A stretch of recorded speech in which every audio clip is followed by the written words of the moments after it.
आदिवासियों की मुख्यमंत्री सरकार बोलती है, लेकिन ये जितना जितना अन्याय और अत्याचार इस काल में आदिवासियों के साथ हो रहा है, अडानी को सब जंगल सौंपने का और दूसरी कंपनियों को सौंपने का, ऐसा कभी नहीं हुआ। पूरे उड़ीसा में नदियों को नाला बनाया जा रहा है और जो जंगल है उसको खोद कर उसको उजाड़ा जा रहा है। मैं अपने आदिवासी मुख्यमंत्री को कहता हूँ, जरा समझ ले कि वो मुख्यमंत्री है तो आदिवासियों का दर्द समझ के उनके पहाड़ों को, उनकी नदियों को बचाने का काम करे।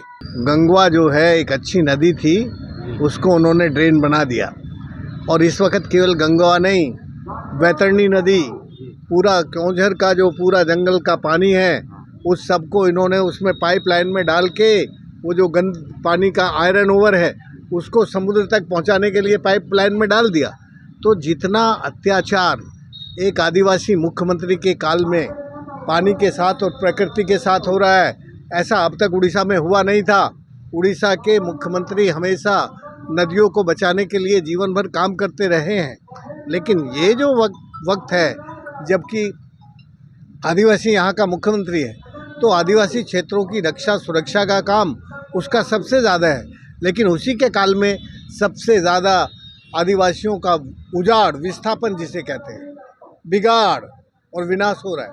मैं सीधी माली गया था और 5 दिन रहा हूँ और जब उनको उसमें जेल वेल में डाल दिया था कुछ लोगों को, उनको भी मिल के आया हूँ।